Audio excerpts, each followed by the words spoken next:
And the Sith Lord says, but we have cookies. Cookies! Hey, that's a racist joke. It's not racist if they use it as a recruitment tool. Master, allow me to get that door for you. Now that's a protocol droid. Won't get thrown out because of a jerky assassin droid this time. Somehow, no matter what, we end up getting thrown out. You set another cantina on fire, Brushwood? Oh, you don't even want to hear the story. Trust me. There's some seats we can set up there. Activating holonet. Connection established. Beginning broadcast. And welcome back to another episode of the Cantina Band. I am Adam Pulowski, and of course, virtually joining us back from Texas. He's no longer on the road, folks. It's Brian Brushwood. Hey, Brian. You know what? Not only am I not on the road, not only am I back in Texas, but I've finally returned from Tamriel. I enjoyed my time in Skyrim, but I'm afraid my heart belongs to Coruscant, or Korriban. Remains to be determined. I've noticed that you've been streaming out your gameplay of Skyrim. Matter of fact, I think just before we recorded this, Brian streamed out playing through the end of it, just in the nick of time because we got early access starting soon, but we'll get to that in a bit. Before we deep dive in, though, we should probably introduce this week's mystery guest, Brian. Who has decided to grace us with his presence? We who are not worthy. I am told amazing things about the work of podcasting legend Tom Merritt. I look forward to seeing some of the podcasting lesbian? Podcasting lesbian. Podcasting lesion? A lesion on the world. He's a festering sore on the face of podcasting. Ladies and gentlemen, Mr. Tom Merritt. A better introduction I couldn't have asked for. Thank you, Brian. It's great to be here. And a more complicated thank you I could not have asked for myself.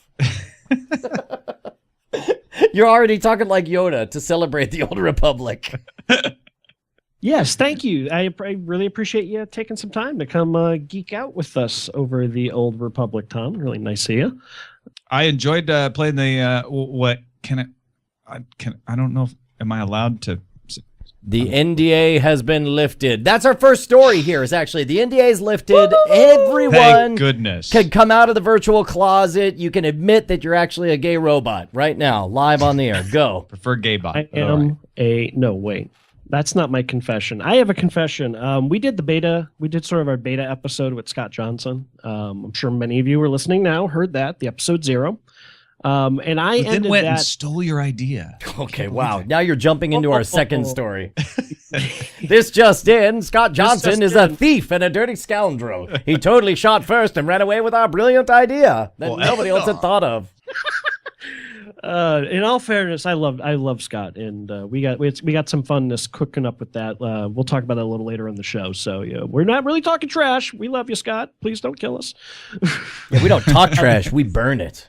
So I ended that episode sort of. I think Brian had asked sort of like, what was our enthusiasm level? Where were we at on a scale of planets? And came back. This is back when none of us knew how good of a game it was going to be. Nobody had been hands on with anything, and it was just this sort of, someday Santa will bring us this game, and how do we feel about it?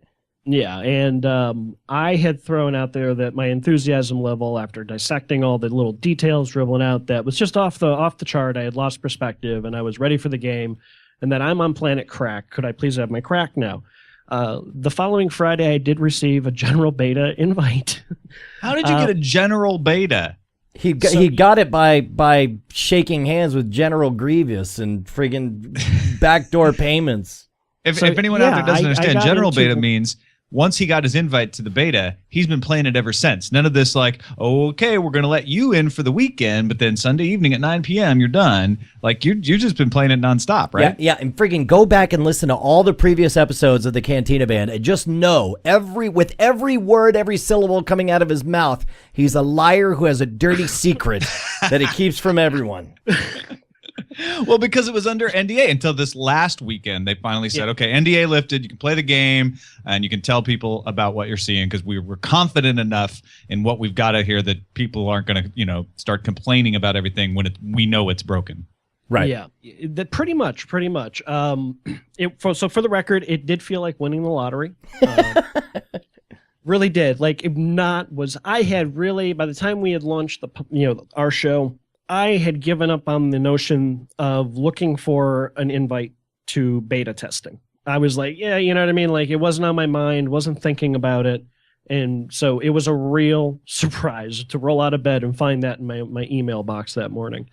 Well, and keep in mind also, this is a special episode because since then, they did do a stress test on the servers and they offered a couple more betas. And I guess I only got the one weekend, but I had a hell of a great time. But also playing the hell out of it, Tom Merritt got another week. You got 2 weekends in there, right, Tom? You got 2 weekends online? Yeah, I did. I got into this Thanksgiving weekend one, and I got into one 2 weekends before that. And played myself a bounty hunter. Now, did you play the same character the whole time, both times? I did. You know why? Because I'm like, I was a little torn about playing the beta because I'm like, well, I don't want to spoil too much of the world. So I said, okay, I'm going to pick just one character, and as long as that character is saved from beta to beta, which it was, I'll just play that one character and just move along there and try it out that way. Now, was this a disposable character? Like you just wanted to be like, this is my dirty trash. I got to lose my virginity once, and she's going to be skanky and ugly. It started out that way. Yeah. But now I kind of grown to like him. Yeah. It's like, oh, what I like little bounty hunter with his cyborg eye. My experience was much the same. In fact, I actually allowed I live streamed when I decided to play, and my first take was it was going to be totally a disposable character, so I let my 4-year-old daughter make all of the decisions, whether it was the butts or the coconuts, what team I was on, because now that I look at it, the Empire logo looks like a coconut and the Republic logo looks like a butt. So you got they'll forever be the butts and the coconuts. Well, people in beta or people I've seen, like if you watch some of the people playing live streaming like game footage right now, common question coming up a lot is, are you on the red team or the blue team? Like they've broken it down to it being that basic. Like they don't care. It's all about red states and blue states. I mean there are always going to be people who don't care. Those are the Modern Warfare crowd. Those are people who never even played the single player campaign on Battlefield. They just jump in. To them, it's just another vehicle to pwn more other noobs or whatever. But I think that's if there's one thing I took away from the game itself, playing through the beta, is the seduction of the storytelling. They've done something absolutely phenomenal, and it's so funny because as long as I can remember in public, I've been saying they could do this, but playing the game, I'm still absolutely shocked at how well they've pulled it off.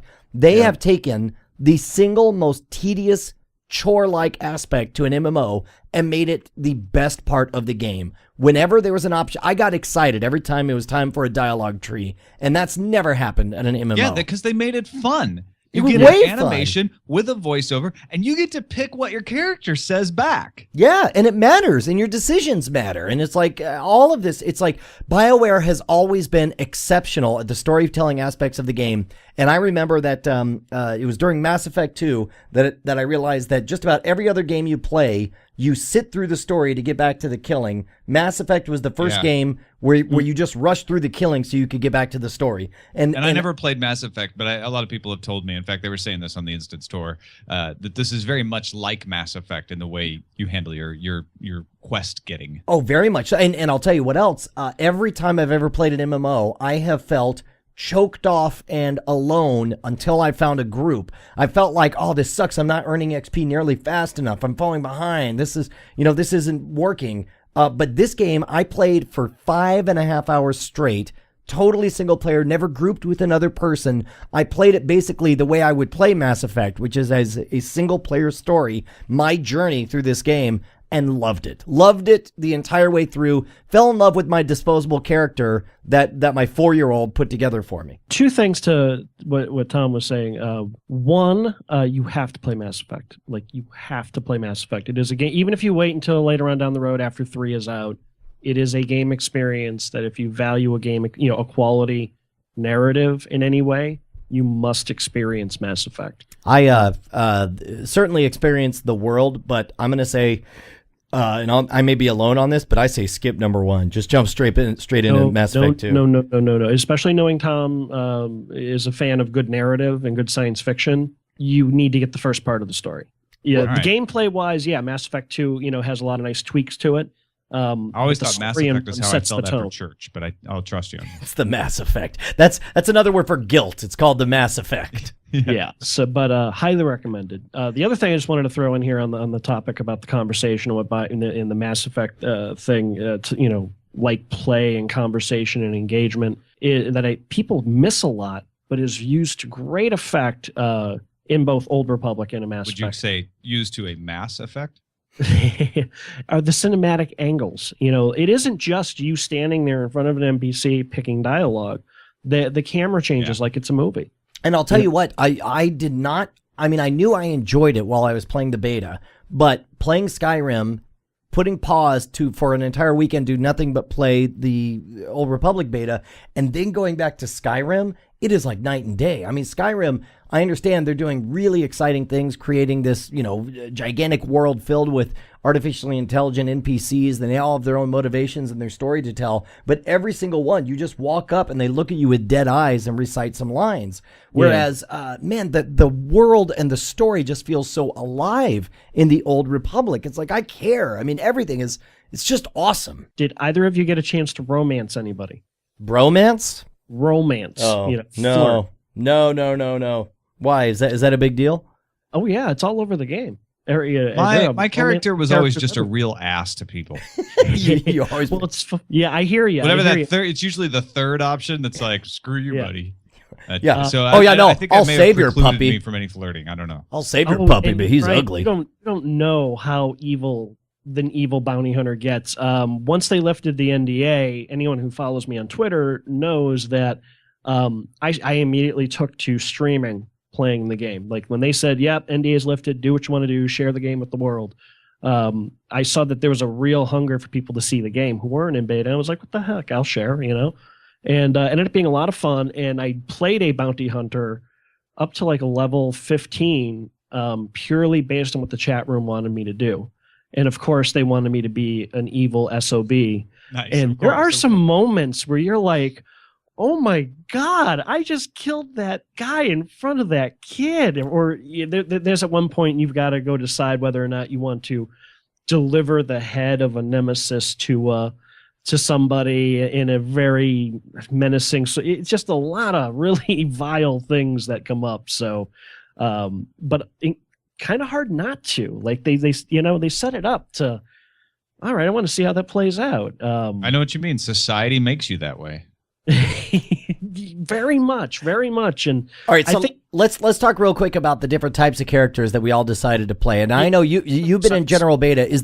How many characters have you rolled, Adam? I have played through every class up to receiving their. Basically, I played every class coming off of the Origin world and getting their first starship. So up to around level 15. Wow. Because especially once you've played through the different starting worlds, more than once, it gets a lot quicker once you know where you're going and you're not looking at the map all the time to figure out, am I going right or am I going left? And they're small worlds, so once you know the map and you kind of know where you're headed, it's not very quick. Okay, so you've played everyone, and I want to stay on the one topic before we go somewhere else. But Tom, but I just want to clarify, I have not played a Sith warrior. It is the only class I haven't played. Oh, you're saving yourself for something. I have zero interest in the class. Really, you just hate Sith? By the time I went through Bounty Hunter and Sith Inquisitor, I was really losing a taste for the evil of the Sith Empire. And I actually do want to talk about this here in a moment. But Tom, what did you roll? Just the one? I only rolled a Bounty Hunter. Like I said, I only played the one character, and that was my little Bounty Hunter. He's a human. Actually, he's a cyborg. And that was it. All right, so the one that my daughter put together, she was like, be a girl, punch everything, and so I did a female smuggler on the Republic side, and then after she went to bed, the chat room who was watching wanted to see the Sith side, so we made I think it was I guess like a Sith warrior on the on the dark side, and I'm really surprised at how not enchanted by the dark side, by the Sith side I was in general. It's like, I get it. You're all British and you're all kind of assholes, you know? Which it fits the lore in we've gone back and forth, and you were like, Sith are the underdog, and like really in the lore, the Sith and their blood feud with the Jedi stems from them being dark Jedi, starting trouble and being sent out into space. Right.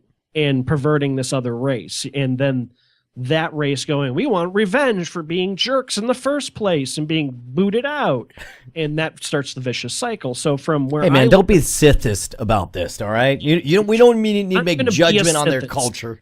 We're a multicultural society here, all right? I've been there. I've seen things. I will be a Sithist and I will be proud. That is one thing that when I signed up for World of Warcraft, I played Horde. There was just no question in my mind. Like, these are the outsiders, these are the rebels, these are the heavy metal guys. You know, let's play some Horde. Let's not play the porn star mustache wearing alliance, right? But when I signed up for this, a lot of my friends who play Warcraft were also like, well, so okay, we got to be Sith. And I was like, all right, I can get behind that. I get the idea. You know, we're going to be Sith, but it's not the same lore. It's not the outsiders. It's not the Horde mentality. The Sith are the 1%. They're the elitists. So it's why I played Bounty Hunter, because the Bounty Hunters are sort of the rebels and the they're the ones. They're the ones who are in it for the money, right? Of the Sith side, the way the smugglers are sort of kind of on the edge of the light side. I do want to clarify. I have stuck with one class for most of beta, though. I've tried them all. I really took a liking to the Jedi Counselor Sage role in the game. And it's kind of the mage of the game. Yeah, right? the wizard. Yeah. It's a ranged Jedi. Cool. You can branch off and you can become sort of a tanky, polearm wielding shadow, stealth assassin type, or you can go the way of being more of a ranged Jedi. And with that, in that variation, you can be a healer or you can be sort of ranged DPS. So it's kind of like a priest as well. See, a little bit, yeah. Here's the thing. I can tell myself a story for just about every combination of team and I guess ethics. Like I can see a good Jedi and I could see a dark Jedi working for the Republic, like, by any means necessary. Yeah. I could see an evil Sith, of course, but I had the hardest time really wrapping my mind about what would be engaging about a good light side Sith warrior. Like a Mara Jade, maybe. See, and that would be kind of. But she's interesting because she was turned and redeemed. But no, she was interesting even when she was totally evil. Spoilers. Yes, she was. But she was. Oh, you're right. Spoiler. Sorry, I'll put his tag at the beginning. This is spoilers in this episode. Period. Get over it. Listen to it later. I don't know. But she's conflicted from the moment we meet her, though. She's an interesting character to get go. I don't know. Yeah, I'm with you on this, Brian. That was sort of my take early on when I was now keep in mind that my inability to imagine what that story is doesn't mean that it won't be good. I like, it's just a blank spot in my mind. And my hope is that we dive in. I think it's because of the way Lucas set up the universe. And I'm sorry to keep comparing it to Warcraft, but in Warcraft it was the humans and the night elves ruled the world until the Horde came and started causing trouble. In the Star Wars universe, the Old Republic is in charge, right? They're the ones that the Sith are trying to ruin the world, but we know that down the line they become the rebels. They become the underdogs. And so it's hard to get past that and change your mind to think of the Sith as the rebels when you're like, well, they're going to win. And seeing sort of that's really, like what the first, 3 Star Wars films, 4, 5, and 6 are really about is, being under the regime of the Sith Empire. We don't know it in that context when we first see it, but with all the information, you realize that was sort of Sidious's / Palpatine's master plan was to slip in from inside and overtake. Do you know what I think the big difference is, continuing the parallels between World of Warcraft and the Old Republic, is that whether you're the dominant species or the underdog, there's a place you can imagine the humor in either of them. The Horde can be the punk rock, the comedians, the funny guys, the out there, right? Sith don't laugh. Exactly. There's nothing fun or funny. Like I could picture the Horde killing a village and then everyone having a crazy dance party afterwards. I don't see that with the Sith. Actually, it's happened. And it's like it's their humorlessness that bums me out here, and I hope that's it. I think you totally nailed it. That is exactly what it is.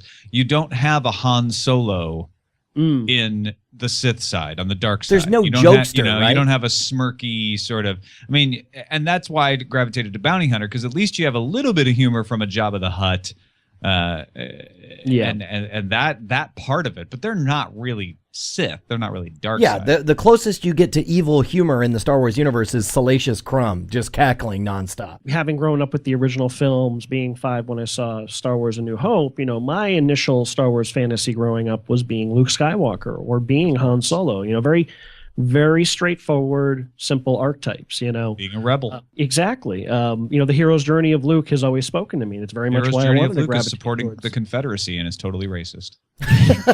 Wait, no. Yeah, by the way, not that kind of rebel? pro-terrorism. Never mind. That is that's sort of the the Republic side offers right out of the gate, and that was my experience playing both sides. Is it offers a traditional Star Wars experience for most folks, I think. The Sith side intellectually is interesting, but I can tell my main character is never really going to be on the Sith side unless something amazing changes. I'll tell you what, though. A lot changed. My negative attitudes for the Sith sort of got pulled back when I found out you could be a Chiss, the same race as Grand Admiral Thrawn from the Zahn trilogy. Like there's something both the Heir to the Empire trilogy and the 2 books he did later on. I am in love with everything about Grand Admiral Thrawn, and I will play the entire game. In fact, I might try to see how close to looking like Grand Admiral Thrawn I might be able to get my character. Just so you know, the Chiss can only be, I believe, Imperial agents. It's a race class combo that is unique. That's right, because the Chiss can't do the Force. Is that right? Yeah, wasn't that part of the lore? Yeah. They're also political allies with the Sith, and the Sith do not politically ally with anybody. So it's a bit of a mystery why the Chiss are involved with the Sith Empire right now. And the feedback in the game, without any spoilers, is that the Imperial agent story is one of the best on the Sith side. It seems to be the overwhelming feedback is. All right. And people really seem to like the story behind the Sith Inquisitor too. It just depends on the kind of person you are.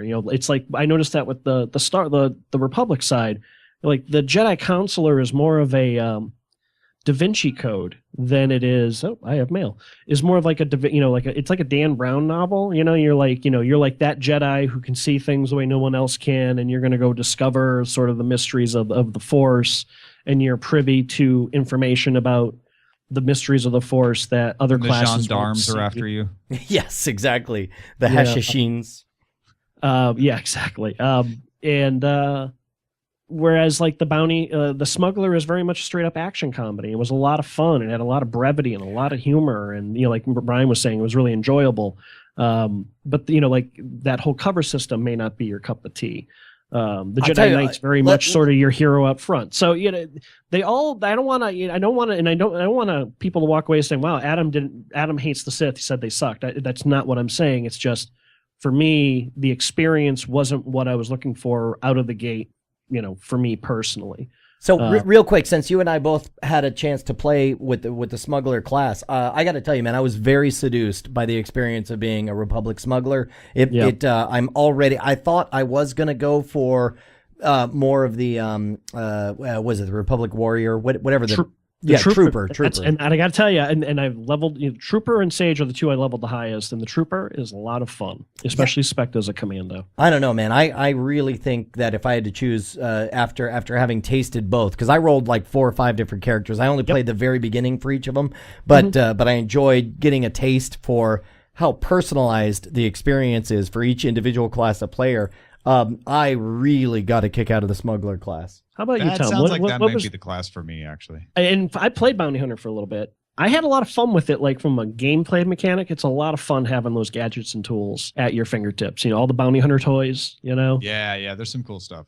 The combat with Bounty Hunter feels very much like in Episode 2 Attack of the Clones, that fist fight between Obi-Wan Kenobi and Jango Fett. That fight really shows how the Mandalorian armor was designed to keep a Force user off balance, and how good Jango, the Fetts were at that. Well, and that's one of the things that ideally, no matter what class you play, you should feel like you have an unfair advantage over everyone else. Like if you're a trooper, you're like, well, this is hardly fair. Look how big my gun is compared to theirs. Yeah, but what I liked was the combat really reflected that right out of the gate. Like at level 1, you're like, oh my God, I'm firing rockets from my fist, Yes, exactly. And that it has exactly what Brian's talking about. When you're firing those rockets, you're like, oh, this is hardly fair. They're sending four bad guys at you at a time, and you're taking them out no problem. And they've done a beautiful job with making you feel heroic. I know it sounds like a cliche, but...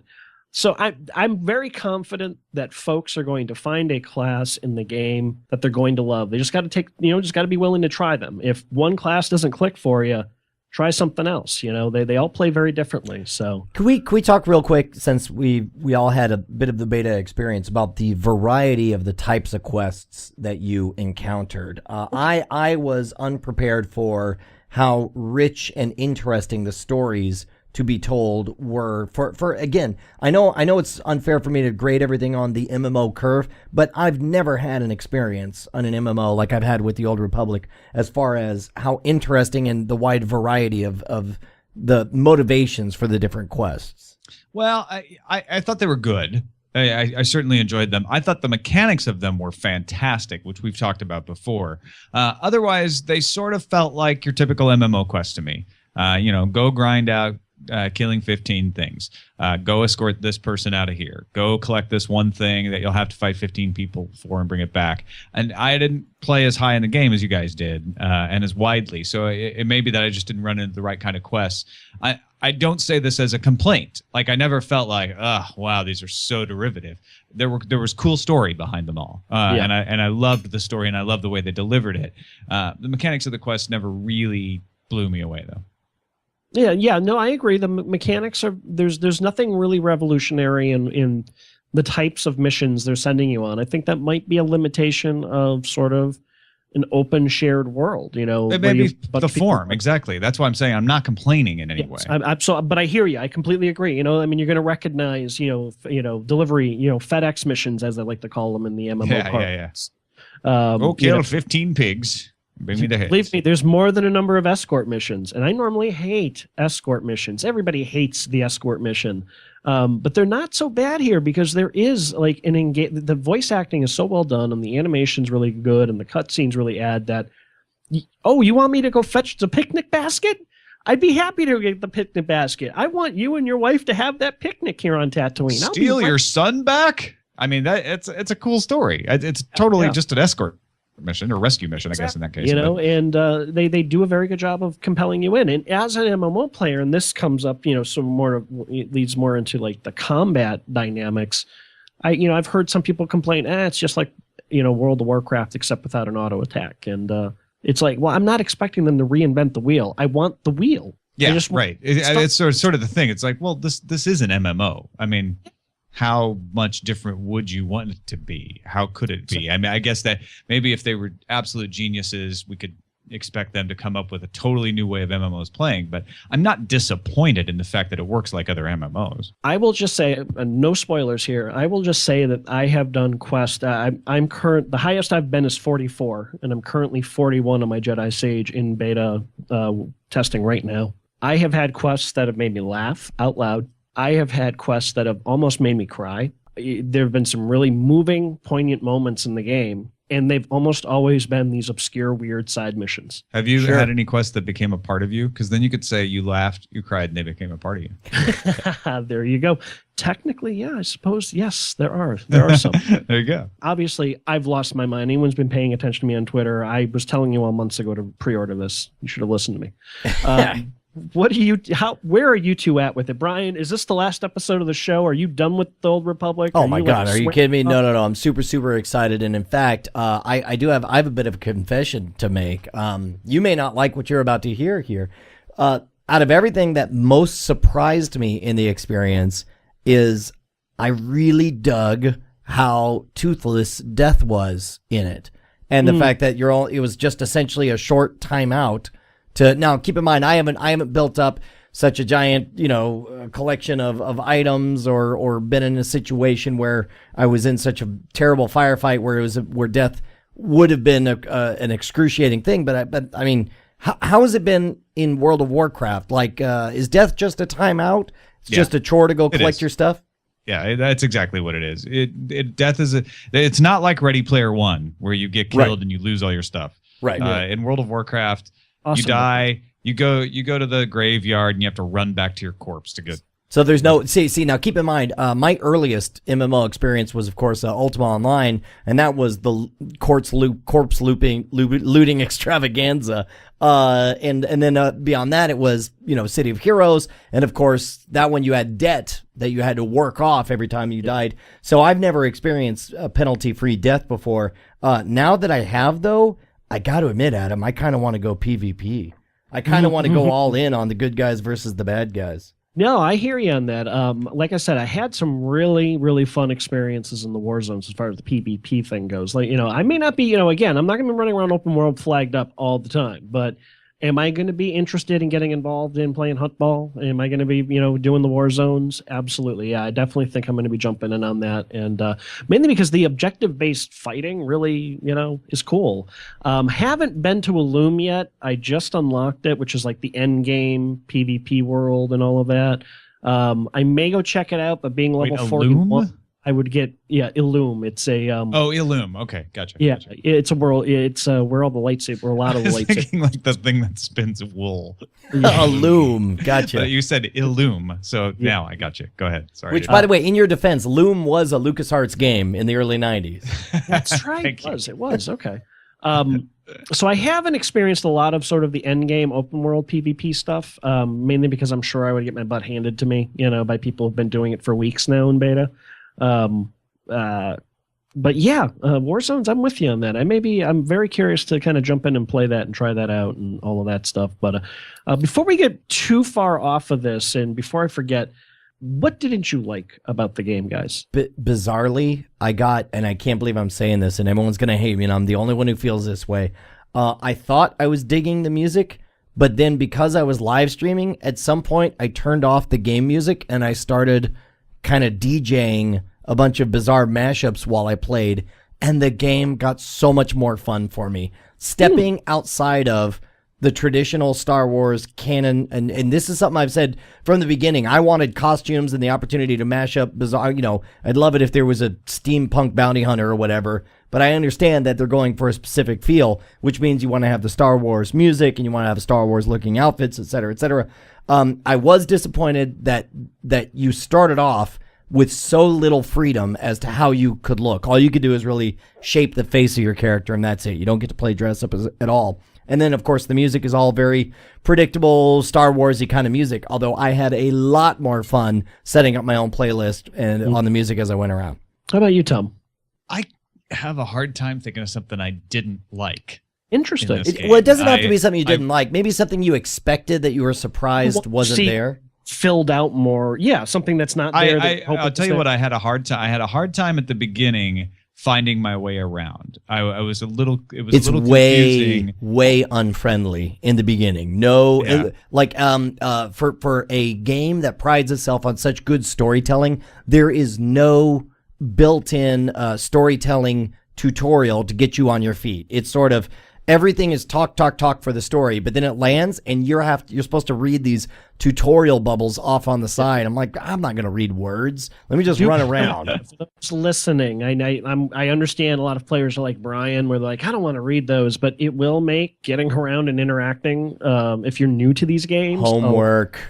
Yeah, but that's the thing. It's like when you've trained me that I don't need to read that stuff. Right. Because you've given me such great voice acting. When you do throw it up there, it's not fun, and you want the game to be fun. And so when you have to say, look, I know you don't want to read that stuff, but it's good for you, eat your vegetables, that's a negative in a game, I think. You're right. I agree.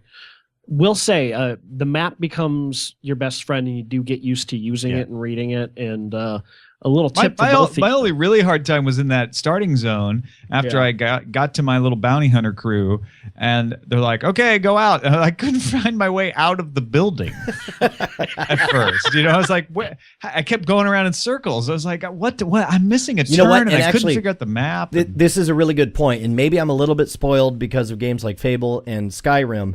With Skyrim, there's a spell, and of course it's built into the game system that it's like, cast clairvoyance, and you will know the path to get to your objective. And most MMOs actually have that. Like, where's this? And a ribbon will show up showing you where to go. Yeah, is there anything like that later on in the game, or just? No, but here is something I learned. I figured out midway through beta, because obviously when you're in beta testing, there's not a lot of documentation. They tend not to post a lot of that in the beta testing forums, because then jerks go out and leak the information as soon as humanly possible. So they don't put up guides and things like that.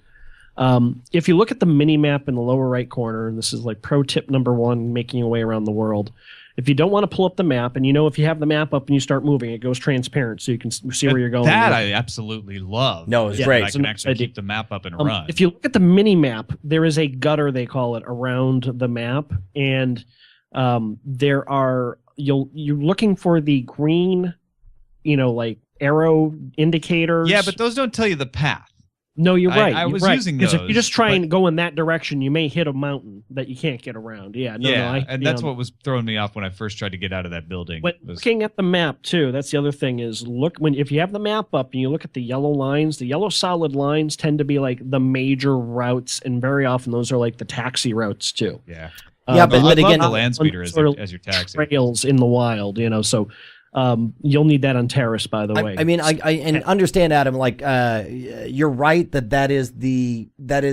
those are the road maps. Those are the signs of the experience. But I agree with what you're saying, though. I get that this isn't fun, and it's pulling you out of the dynamic they're establishing with all the voice. Exactly. Like if I can swallow the idea that I'm a Jedi warrior on another planet, I can swallow that the Jedi warrior I'm playing knows his way around this planet, and that's what these breadcrumb trails represent. I'm okay with that kind of hand-holding, because if I'm going to pretend to be the character would not be like, oh, what's this world that I've been on for so many years, but I don't seem to know how to get around anywhere. I hear you. Was there anything else that you guys didn't like, or is it my turn to now? There were some other complaints. It's not all roses from me. I have complaints. There were complaints I had, but they were mostly beta related stuff. Gotcha. Things that I have a feeling will be fixed, or at least I hope will be fixed. Because textures going out of whack, and misfirings where I was like, hey, I thought I did that, and I did. That's the kind of stuff you expect when you play a beta. So I don't want to complain too much about that, because that's universal. That's not specific to Tor. So you guys want to hear my little short laundry list of things that I'm not really happy with the game? I'm sure that you have encountered none of them in your 8 weeks of play. I think it's more like 3 months now. Okay, screw you. You're 12 weeks of play. No chat bubbles, full spatial chat. This is driving me nuts. So you're talking about like now I have noticed in the upper left-hand corner perpetually this white noise of all the chatter going around me. I haven't read any of it. It's all people I don't know talking about things I don't care about. Yeah, that's kind of the problem with not having spatial chat bubbles to go off.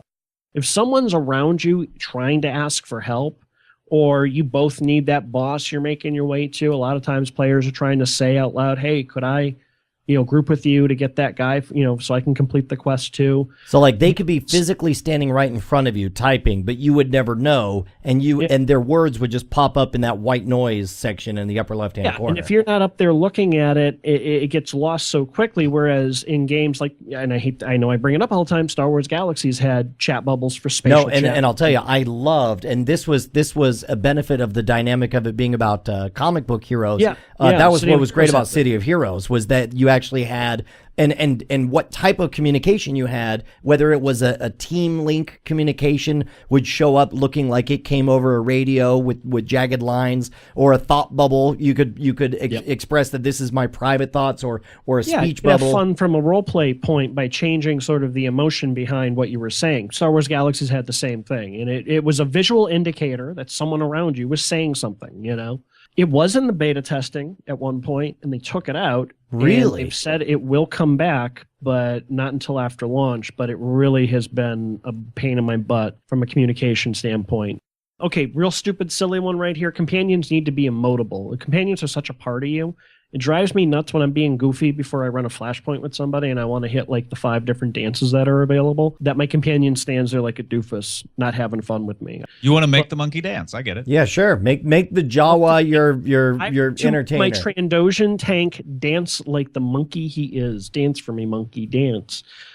Customizable UI. And I'm not talking mods. This drives me nuts. I know a lot of you World of Warcraft players are very used to this idea of modding every little nuance of the game. I hate that idea. It just creates elitism a lot of times. You know, it's oh, you're not using this interface or this Occupy mods. Yeah, I'm not a big fan of modding. But now the problem with modding is do other people see the mods you make? No, I'm talking like what's big and Tom, what you know? Yeah, about the Warcraft universe is entirely run by mods. In fact, I had an you mean moderators? I thought you meant where I realized I'm not using Arc Inventory mod, which is a little add-on that allows you to see all of your bags as one big bag. And everyone was like, what? Oh, you haven't used Arc Inventory. And so it's mods, not like you're thinking, Brian, where you change something in your game. They're similar to plugins on Firefox. Gotcha. Something that changes the way bags work, or changes the way your toolbar works, or changes how chat works. So you have more of an IM interface. Yeah. You can change all the interface elements to work in different ways. I was going to say, I did use that kind of thing when I was playing City of Heroes. There was one where it was a heads-up display that told you a current amount of XP per minute you were generating, and you could simulate your builds, you know, for your next level up, that kind of thing. It gave you an estimated time. I love that. Problem with. Or things in that nature where they give players more information than the designers originally envisioned. Granted, they gave them the API to do it, but they didn't seem to have it in their original vision. You know, how much damage you do in a raid, you know, what your gear score is, things like, you know, like things that I hear people complain when the boss is about to do something nasty. Yeah, you know, I mean, why wasn't that stuff taken into consideration in the game build period if it's important to the game? Why is everybody have okay, but here's the thing. Here's the thing. I don't think you hate those tools. I think what you hate are the people to whom those tools are important. And when thank you. Yes, you're right. And this goes all the way back to the original Dungeons and Dragons. I remember reading the instructions for Dungeons and Dragons in the early 90s and explaining, hey, don't fall into the trap of being a min-maxer. And it explained the idea of somebody like, so we combine our spells and slay the troll. Now we take the 8 billion gold, put it in our portable hole, and now we're going to throw away all our old weapons and get new enchanted ones. And now our numbers are even higher.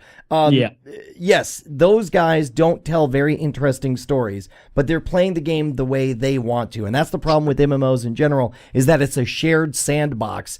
And we all like to play in the same sandbox, but we're playing different games. And the min-maxers are going to be playing their games, and they're going to get mods, you know, that reduce the entire game to a bunch of numbers. And that's going to annoy you, but, you can't really fault BioWare for that, you know? So despite this rant we've gone down on modding interfaces from MMOs, what I mean by customizable UI is right now the interface is 99% static. You can't remove or resize anything. And I think that addition would be nice to be able to move, you know, the toolbars from the sides and move them down below. So I have 4 toolbars at the bottom of the screen and not the top, you know, things like that. Right now, you can't. That's actually one of the cool things about mods, and I don't have a problem with mods. I definitely understand what you're saying about some people get a little like crazy about them, but one of the cool things about mods that Blizzard has taken advantage of is when a mod gets really popular, they'll incorporate it into the game, and it's an easy way to crowdsource sort of what your game should have. And I could see that happening in Tor, where it's like, gosh, I want the ability to move stuff around. That mod becomes really popular. They could then say, oh, well, let's make sure we do that. That said, I think I'm with you that that's an obvious one. You probably don't need to have that crowdsourced. If people want to be able to move their toolbars around, that seems to make sense to me. Character creator is limited. I get why they do it. Only 4 body types. It really helps with the animation art department, clipping, things like that. Believe me, I saw lots and lots of nightmare issues over the years in Star Wars Galaxies because they gave players such a robust change the size of the cheekbones, change how fat they are, change how thin they are, change how big their chest is compared to their waist. And with such varying degrees of customization, you ran into things like people would be popping out of armor sometimes. Alien races would get really funky when they would put on human-looking armor, things like that. So, not careful, she's gonna pop out of her armor. Yeah, exactly. It's not to say you can't build a character you're going to really like. You can make some really nice-looking characters. I have no complaints there.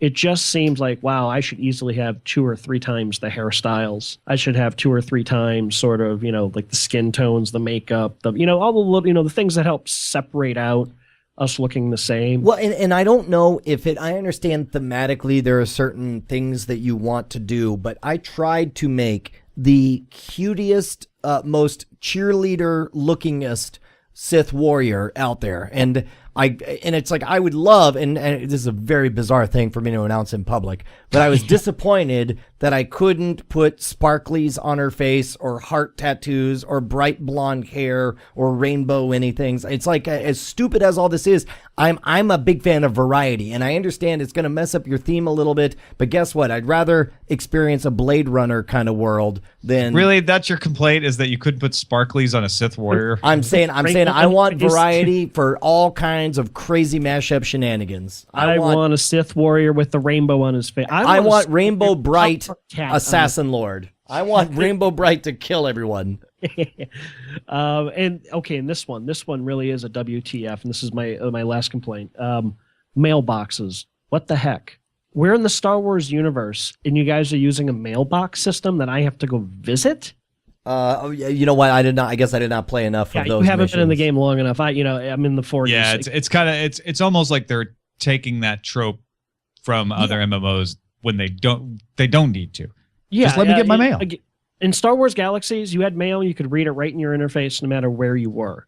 Right. I could see them saying, well, we have data banks that you have to go to until you're a high enough level that you get your portable device. You can afford. That could just be part of the lore. So you can afford your 3G coverage. Yeah, exactly. But the fact that that's just the mechanic. As far as that's what you're saying, right? You got up to level 40 and you never got a PDA or anything.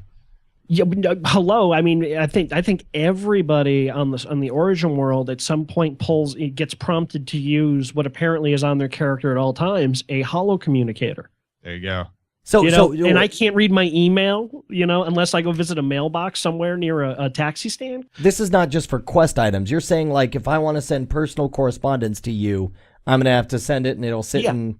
That's what I'm talking about. I get if somebody wants to mail me credits or mail me an item, go pick it up at a box somewhere. I get that, but I should be able to read email from anywhere in the world. And it's just a quest-oriented mail that I got that was like, oh, thank you for, finding my son or whatever. And so I was like, oh, wow, look, I got mail. And then I'm like, really? That's it? You couldn't have just like had that show up? I totally agree with you on that. Yeah, and granted that was a new thing they added in this last build is when you complete missions, sometimes you'll hear from the NPCs via email, and sometimes they're sending you credits or items, but you'd at least like to be able to see what is this email that's blinking at me, and now you go out of your way to return to quote-unquote civilization to read your spam from NPCs. Yes. Those are my big complaints. Like, really, in the scheme of things, like, they're small complaints. They're small criticisms. So, needless to say, I'm glad they lifted the NDA. I am glad that everyone's had a chance, or most folks have had a chance to jump in, touch the game. Seems like the feedback. Now, Tom, were you paying any attention to General when you were in those weekends? Like, was the feedback you were seeing positive? I looked at it kind of every once in a while, just out of curiosity to see what was going on there. I didn't really participate in it. I don't usually in those situations. They all seemed very polite. It wasn't like trade chat. You know, it wasn't just people ganking on each other. Everybody was like, "Oh, this is cool. What's up with that? All right." You know, like everybody seemed supportive. But that also is pretty typical of a beta, I feel like. Well, speaking of betas, for those listening and those who may have been paying attention, so the last couple beta weekends, we ended up doing a sort of co-beta guilds with Tom, some friends of yours, AIE, and some of our folks, you know, that are fans of the podcast and fans of Brian and the guilds that we're doing, and kind of all threw in on the server that me and another AIE officer, Duras, have been on for a while now in testing. And had everybody join us there and group together and all of that. And it was really kind of nice to finally see all these people who were really, you know, were really very entrenched in the community and in the gameplay of World of Warcraft come over and go, wow, this is really great. Like the overwhelmingly positive. There was some criticism, small things, but yeah, generally speaking, everybody I was interacting with and talking to over the weekend were like, wow, this is fantastic. They're really onto something. It's official. I genuinely am calling BioWare's got a certified hit on their hands, and Blizzard needs to watch out. Is where I'm. Okay, and this, of course, was the big debate that we had earlier on, whether or not this is a WoW killer. Now that we've all been hands-on with it, now first of all, I feel like our opinions are invalid, Adam, and that neither of us are really addicted to the World of Warcraft. Yeah. But you know, and Tom is adamant that Tom's a very, very regular World of Warcraft player, from what I understand. What do you think, Tom? I'm sorry, I was playing Warcraft doing some archaeology. What was the question? So is that a vote saying that you don't think that anything's going to change as far as the Blizzard's dominance? You know. Because Scott Johnson's like flat out like his only justification is, yeah, but it's Blizzard. Blizzard is always right, and it's Blizzard because they're undefeated. They'll always be undefeated. This isn't a battle between Star Wars and Warcraft. No, you're right. You're absolutely. That's my take on it. Fair enough. You know, did Skyrim keep people from playing Modern Warfare? No. They're two totally different games. They're both games that you play on your computer. Right. But these are both MMOs, and people can play more than one MMO because they can play more than one video game. All right, hold on. Let's dial this back, though. I think a better analogy would be Battlefield 3 and Modern Warfare. They're all right. That's probably because they're more similar games, right? And they're not competing against each other. But I guess what I'm saying is, I don't think that this is an either or. It's not an either or, but one will had a bigger chance of being an either or because it was a much more similar type of world. But I see myself continuing to play Warcraft and happily playing Star Wars: The Old Republic because they're two different stories. You know, it's like watching two different TV shows. I don't have to give up one TV show because I started watching a new one. Right, but again, the question isn't whether or not, you know, one's going to steal away. Well, I guess a lot of people do think that one will steal away from the other. But so you got your HBO and the movie channel, and they both show movies, and they show different movies. But at the end of the day, one of them sells more subscriptions than the other one. And that's the real question. We're not saying that one's going to, you know, smite the other in the face with a hammer. Well, if that's the question. I mean, Warcraft is declining in subscribers, but it's got so freaking many of them anyway. It doesn't matter. They have a years-long lead on Tor. It's not even going to be close for a long time. What Blizzard is doing, in my opinion, is they are keeping Warcraft alive and projecting it out long enough that it will wind down by the time Titan launches, and that's the new thing that everybody will flock to, and Warcraft will become this sort of side game that they keep going for a while as it dwindles down. But they already know that Warcraft is their heritage, their old-fashioned game, and they're betting everything on Titan, which is, you know, it's not going to be out for 2 or 3 years, but Tor is not going to take Warcraft down a notch any more than it's already declining. I don't think. Well, and that's the thing is, like, right now. But keep in mind, so right now, World of Warcraft has what, like 12 million subscribers? Is that about right? Are we streaming this? Because there's people in the Warcraft guild chat, the AIE guild chat, saying, anyone think it'll kill or replace WoW? Like, no, we're definitely not streaming this. So this don't is worry the about thing that. everyone's talking about. That's so yeah, funny. everyone's thinking about it. But here's the thing: out of the gates, this thing already has what, 6 million subscribers? Is that right, Adam?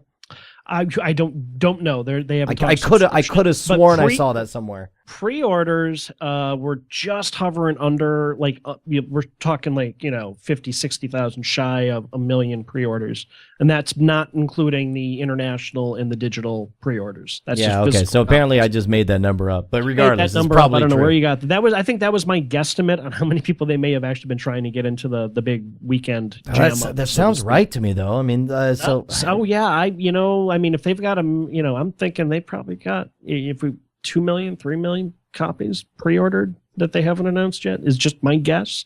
And that's just, and that's just the people who are waiting for it. Never mind when word of mouth starts and advertising starts. But so Tom, you think it's going to do well, though? You think it will find a nice niche next to World War? Oh yeah, absolutely. I think it's probably going to be the most popular MMO to come out in years, just because of the fact that it's got Star Wars attached to it. The fact that now that I've played a couple of betas, I know it's a good game. It's playable. They've got compelling content. It's going to be fun for a lot of people. Folks who've never tried MMOs are going to try this because it's Star Wars, and they're going to enjoy it. So yeah, I think it's going to be huge. I agree, Tom. I think it's poised to do very, very well. I want to talk about the recently revealed Legacy system, but before we do, we want to take a quick break here for this HoloNet programming update. Accessing sponsored database. Advertiser.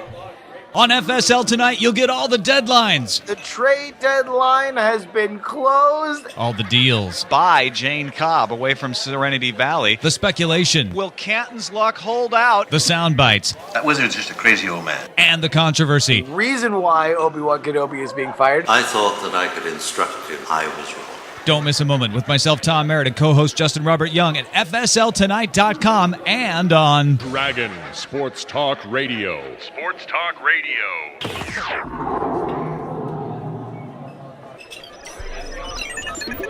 We now return you to your netcast.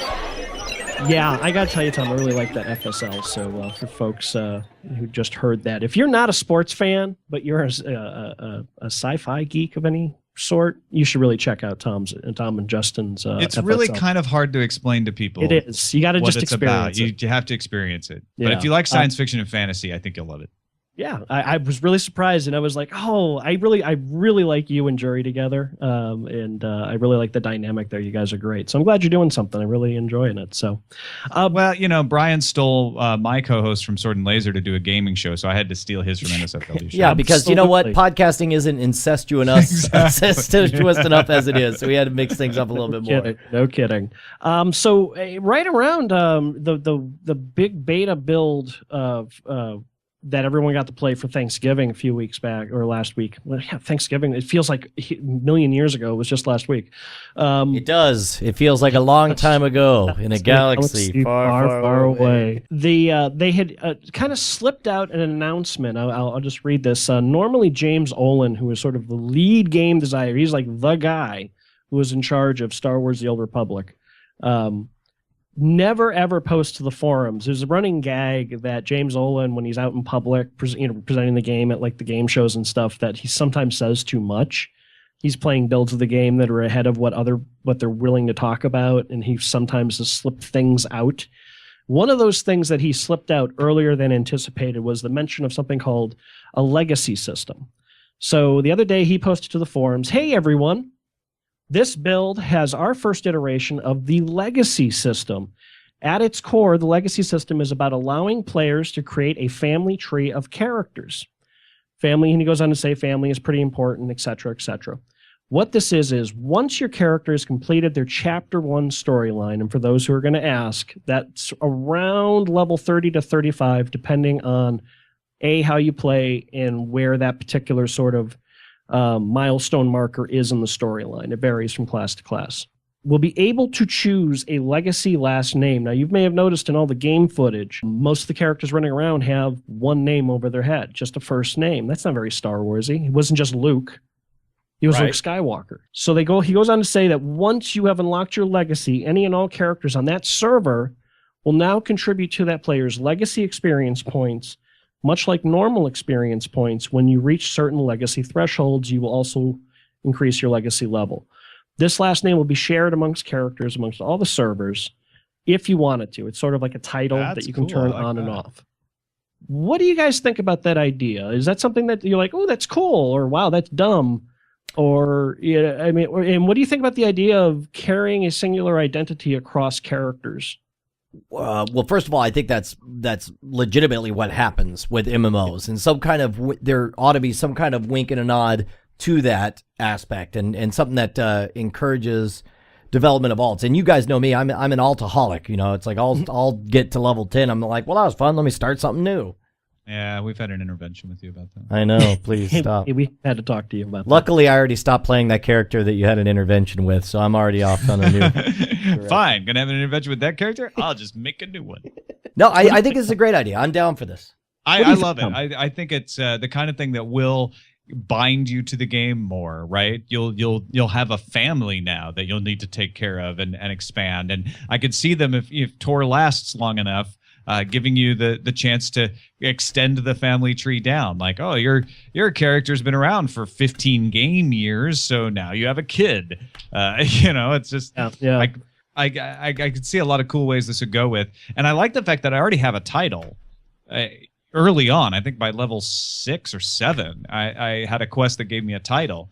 Which those kinds of things they're easy, they're cheap, and they're really fun. And so having a name that you can pass around between your other characters, I think is really cool. I was looking forward to when the game was live, taking my time right out of the gate, smelling the flowers, picking this and finding that.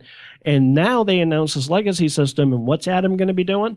He's going to be racing through Act 1 to secure the name because they're unique. Oh. It's not like everyone can be Bushwhacker. See, okay, but here's the problem. You want probably some kind of cool game like Star Charmer or Black Hole Lover 18. Yeah, and I want something that's Star Wars sounding. See, not me, bro. I want McGillicuddy. McGillicuddy but Screwery is my last name. Good on you. Sextimus Prime 79. So you really want your legacy, like if you decide to put up, like you can either be like, dude, it's a video game. You'd want to be Brushwood. No way. It's a video game. I want to be something utterly stupid. I want to be Bobby McBob McDrinkerpants. I want to be. It's silly of me to think you would ever play mine. Brian Brushwood in an MMO, right? Okay, well, I totally did play Brian Brushwood in MMO, but that's different. Why is that different, Brian? Because in City of Heroes, I was able to make a character who literally looked exactly like Brian Brushwood and had fire control. He says to me, I'm telling him, I'm moaning to Brian in between a build. Testing not ongoing at the moment. Maybe waiting for a reinvite.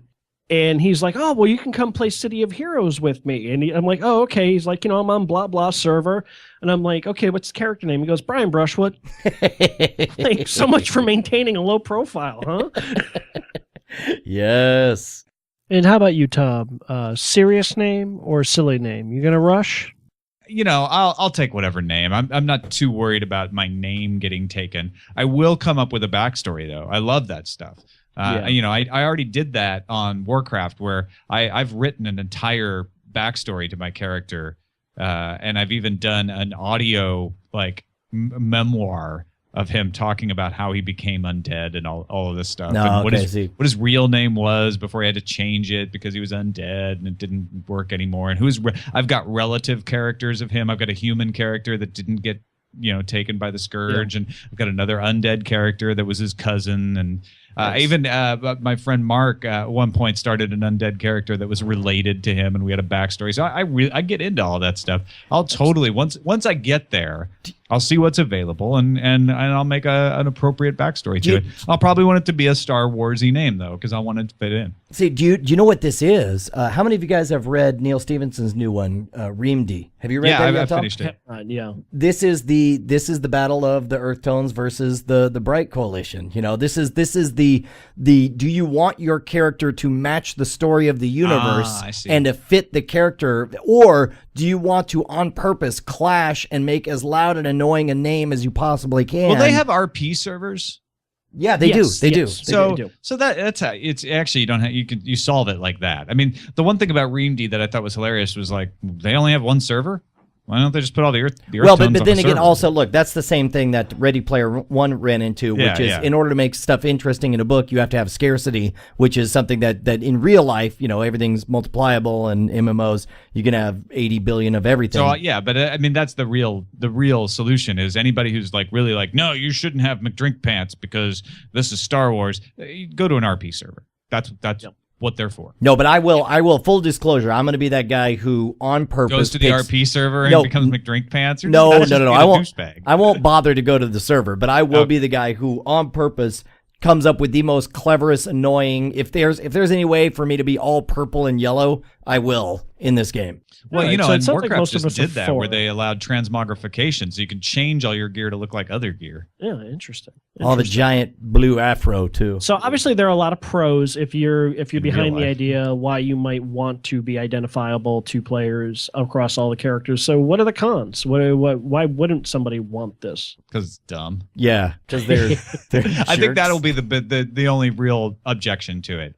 is that's just dumb. I just want to play the game. What I did notice when I unlocked my legacy on my beta character, I did unlock a second XP bar that I've noticed as I've continued leveling that has gone up in level. Like I'm legacy 12 or 13 or 14 now. There's been no explanation for other than all of your different alts contribute to that pool. So I've noticed as I'm killing things, I get my normal XP, and then in the spam, I'll also see 75 legacy XP. So it's unlocked a whole nother system that they haven't told us any other features about yet. What do you think? Like, I don't know if World of Warcraft has anything like this. What kind of rewards or what kind of perks do you think would be in a system like that down the road? blue afros. Blue afros would. Oh, that is something they have said that when you unlock it, it will unlock like more cosmetic features in the character creator. No confirmation if it's going to unlock like new races or anything. I don't know about that. I haven't tried to create a new character yet. So I like the idea of maybe giving you some sort of like a race or a class benefit for your family. You get a family benefit. If you get a certain amount of characters at a certain level, then suddenly you've got they all have a 5% XP bonus or 5% hit bonus. Or they all have traditional family dances that they can do that nobody else can do. Well, that'd be kind of cool too. But I'm just thinking of the family is really good at sharpshooting, so everybody gets a little better at sharpshooting because that's the family business, and you learn it from everybody. Some sort of inherent trait or skill yeah. that you can pick from that you can. Oh, yeah, that's an interesting idea. I was thinking like there's been a lot of people screaming about wanting some sort of housing in the game. No way, you got a ship, you got an RV. No, exactly, and I'm fine with that. Believe me, I've had tons of fun roaming the galaxy in my spaceship. I really have. I'm fine with that. But an instance, I said this on the last show, an instance like apartment on Coruscant or something would be cool just to have, to go visit once. A family home.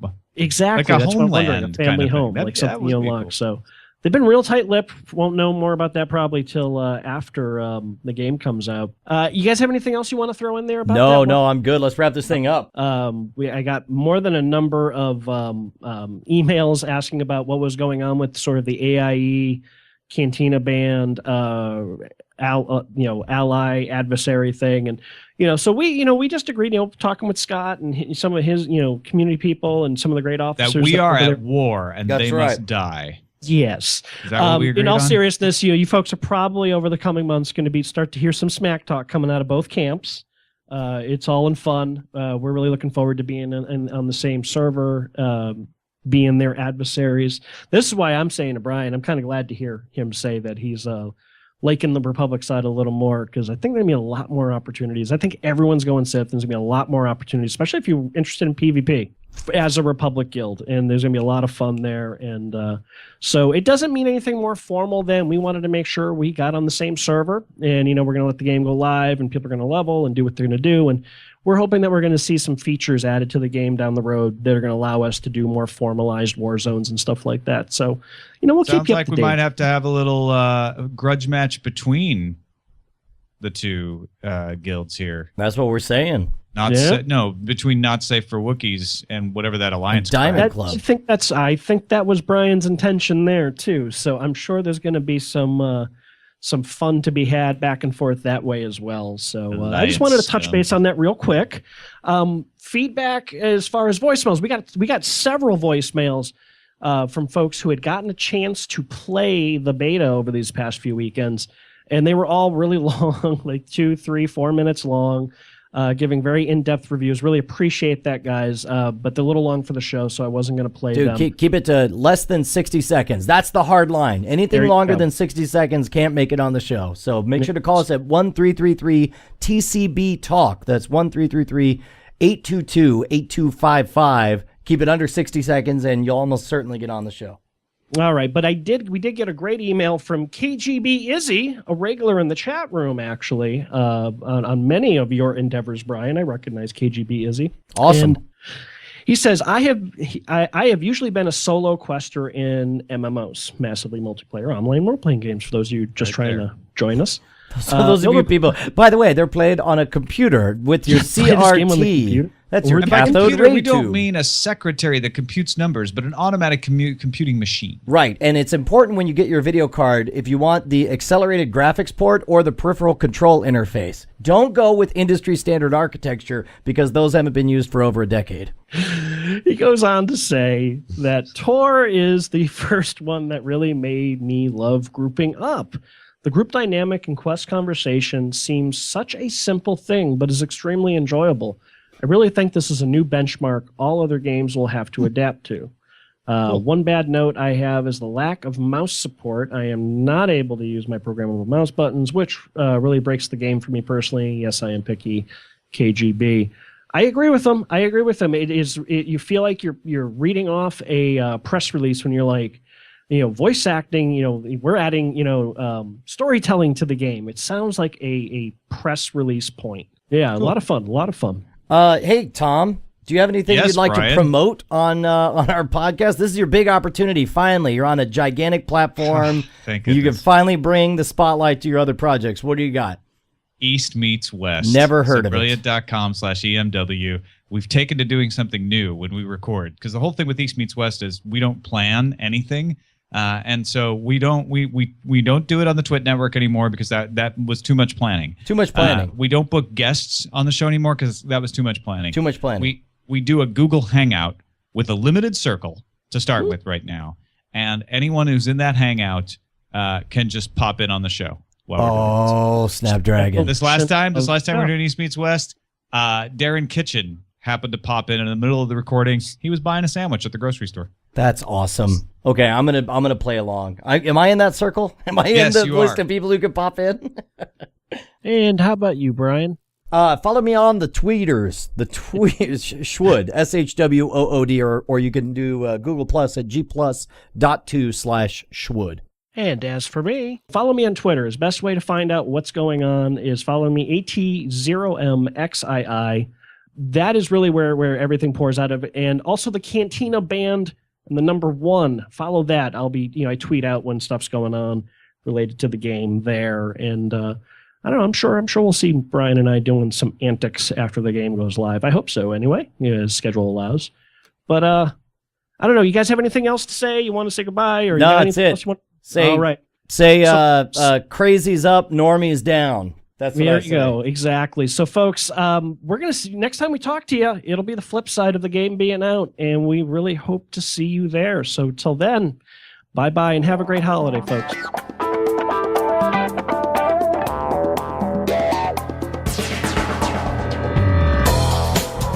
Hey, we don't serve their kind here. What, who, the droids? We can make them wait outside. No, the droids are fine. But you two will have to wait outside. Okay. Don't worry, Master. I will get the drinks going.